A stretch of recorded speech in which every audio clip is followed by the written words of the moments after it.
Hi, everybody, and you're watching the Monica Makes It Happen show. I'm Monica Morales. Tonight we have a music insider who has helped craft the legendary music careers of Dionne Warwick, Kool and the Gang, multimedia executive, trailblazer, and philanthropist, and now author.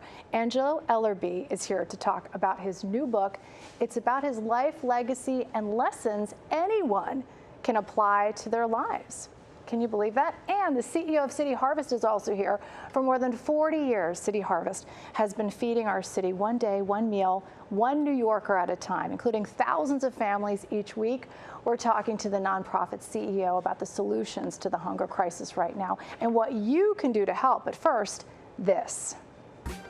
Monica Makes It Happen is sponsored by London Disability, dedicated to helping the disabled get Social Security benefits.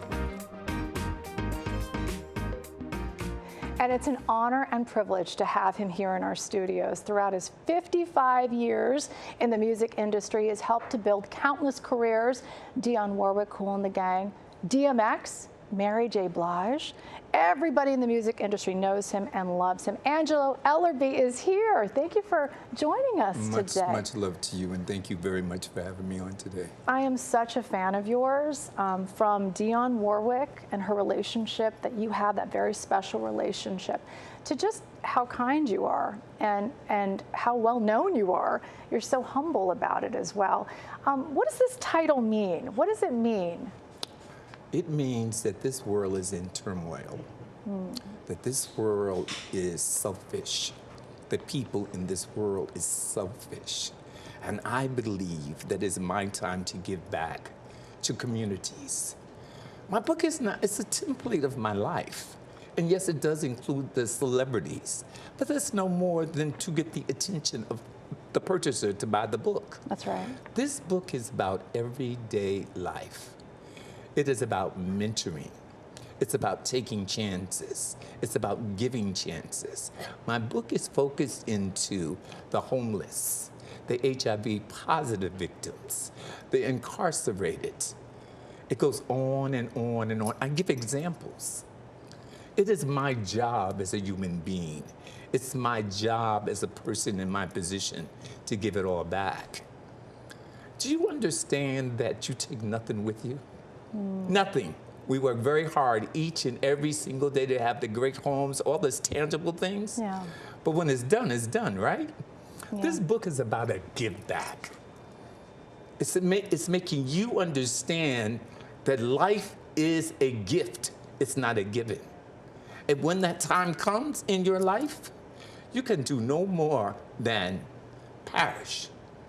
So the book is about getting people to understand the importance of taking care of something that's not theirs. They used to say it takes a village to raise a child. Yeah, we hear that. Well, it takes villages to raise communities. And it starts with you. It starts with you. I tell people each and every single day that I'm romantically in love with Angelo Ellerby. I love me some me. Yeah. And why I love me some me, it's because I was taught to love me. And now that I'm taught to love me through the channels of my parents, I can love somebody else. And they can love someone else. And they can share that love. And you know what? So many people love you in the music industry, so we have to do a little bit of name dropping just because. Sure. Mary J. Blige, what's the story with Mary? You know, I love Mary J. I'm trying to get her on the show. You know, I've been working on this. We got to work on that for you. I'm so close, guys. But tell me about that. I mean, you have a story. Can you tell us quickly that story? Let's just go back into the early 90s when they discovered a young artist, and they called her the Queen of Hip Hop. Well, artist development is so very important. The teaching and the educating of artists that are coming up in the ranks. And a lot of times, record companies will do record development and not artist development. Oh, yeah. So what I did do, I followed the Berry Gordy method. Our music, that being black music, was not being heard globally. It was called beach music back in its day and time, from the 50s to the 60s. So only people of color got a chance to listen to our music. And he was like, why is this happening? And so I tell everybody to think about Rome. When you're in Rome, you do what the Romans do, right? When you're in America, you're going to do what Americans do, which is custom, right? Yeah. So he looked and said, I wanted my artists to be universal artists, global artists. What do I have to do to fix this? So he started to prepare a development class with hair, makeup, grooming, choreography, taxation. And that's no more than what I've done. I love that you put taxation in there. Oh, but you know that. My dad, the tax professor, would love that But because let it me is about just say taxation. to you, that's a lot of times is where we lose out at as artists. That's right. Because no one's giving that instruction. That financial, Absolutely, thank you. absolutely. Thank you. Yes, yes. So Mary comes to my office one day. I had an office on 7th Avenue for about 25 years. And when you came to my office, you rode the elevator, you got off in my office. And all morning long, I had this thing for a pastrami sandwich, which was right downstairs with Carnegie Deli. So I said, okay, when I finish this, I'm gonna go, right? So she was an hour late. Oh. And so she got off the elevator and she says to me, is Angelo here? And I go, are you speaking about Mr. Ellerby? She said, whatever. And I said, oh, I'm not a whatever. Oh. And since you're late, we're gonna do this tomorrow.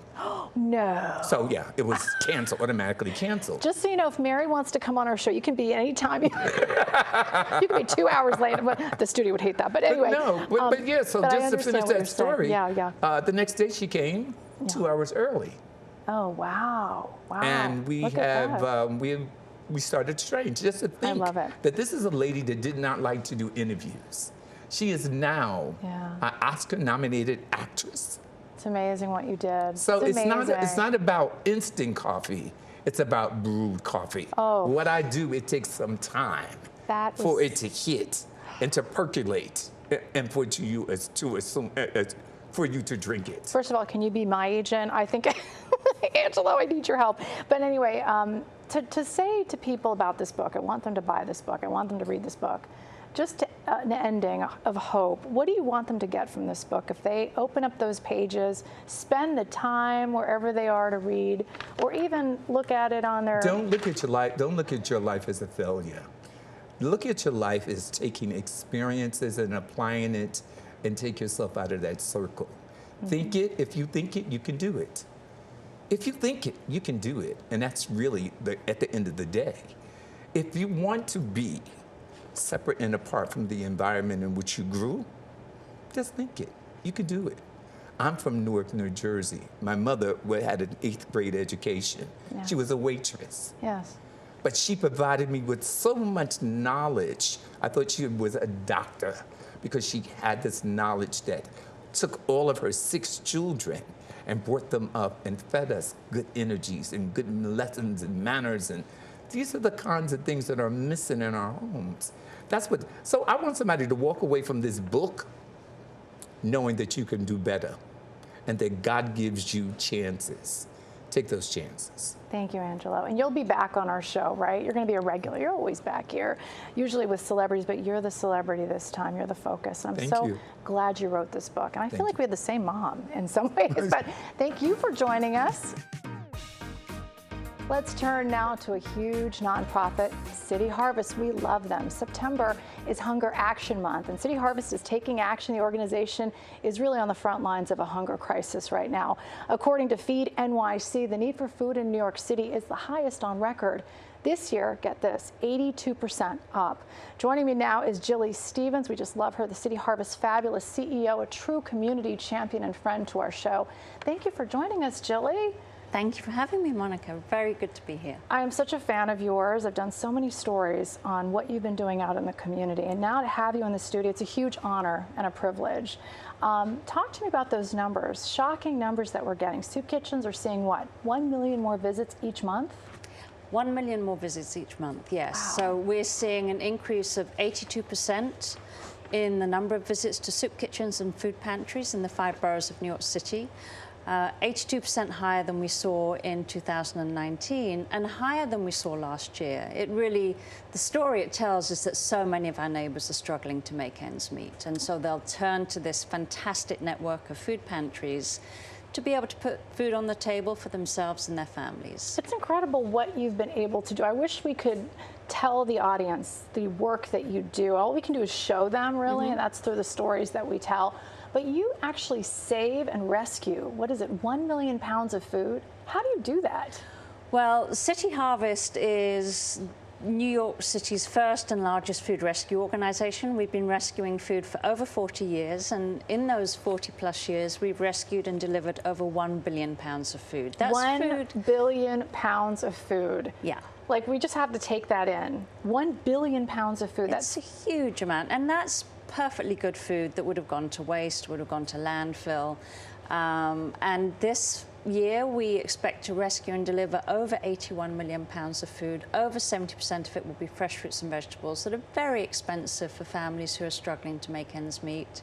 And we'll get that to a network of around 400 soup kitchens and food pantries throughout the 5 boroughs of New York City. So massive. I just think of the families, especially I was in Jamaica, Queens at one of your events, and I think of the families and the children that can't eat.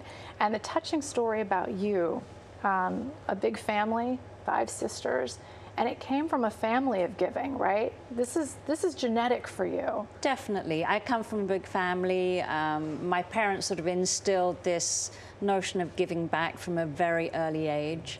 And so there's a direct line there to my parents, who were very giving. And, you know, feeding a large family is something I grew up with, and it's something that resonates for me. We have to get good food on the table, especially when you're talking about children who need to eat well, who need to grow and thrive. And so that ability to put so much emphasis on fresh fruits and vegetables and highly nutritious food is very important. Poverty is such a terrible thing, and we see it so much in our viewers, our families, and we experience it ourselves as adults, and that fear of poverty and what we've been experiencing as a city with the high cost of everything nowadays, especially in the grocery store. It's just great to know that you're there everywhere. City Harvest is there. Tell me about the new program, talking about children specifically. That breaks your heart to see them in pantry lines with their families. You're really taking a bite out of this in New York City schools. What is this about? Yes, City Harvest has launched a program called Produce Pals that will bring great fresh fruits and vegetables into New York City schools. Regular delivery. We'll combine it with culinary training, nutrition education. We want to make it as easy as possible for the families that we're serving. They already have a life that can be challenging, stressful. We don't want food to be another one of those stresses. So if we can make that easy, let's bring the food to where the children are. I love this. Produce Pals. I love it. I love right. alliteration. I love everything about it. So we're going to be doing a story on that. How can people help if they're watching and they need food or they want to give? How do they reach out? Very many ways for people to help, but I do want to start with if people need food. The City Harvest website, cityharvest.org, is where people can go and find a map that will help you find your local. I love that map. I think you're the only organization that does that, where you can click on your neighborhood and find all the places you can get food. Right. And if they want to give, what do they do? And if they want to give, same website. We make it very easy for people to be able to support us. But I will say that a very close friend and donor, Denise Littlefield-Sobel, has offered to match every dollar donated to us between September 1st and September 30th up to $200,000. So helps us get double the food. Thank you, Ms. Sobel. We really appreciate that. So if someone gives, let's say, $5, she'll make it 10. Yeah. That's amazing. Yeah. It's a very, very generous match. And you say a lot of your donations are these tiny donations, we do. $2, $5. Get lots of small donations. We rely on those. Some donors will send money every month, and that's something that's important to us. We know it's revenue coming in that we can rely on every month. Jilly, will you come back? And you know you're going to be back on my show. I will definitely come back. On my TV show. Thanks for joining us. And thank you, of course, for watching. As always, be sure to tune in to my next Monica Makes It Happen TV show, Monday, September 30th at 4:30. Jilly's going to be with us, and we have a surprise for her. It's all about building financial freedom freedom for you and your family. You know it's about funding. We'll have the 3 C's as usual: CEOs, celebrities, and checks just for you. You can also watch me every night on Pix 11 News at 5:45 and 6:45. You know the time slot. Reach out to us with your stories and videos at Monica Morales TV on all of our social media platforms. We're here to help you and your family, and you could be on our next show. Let's keep making it happen together. See you next time. Thank you.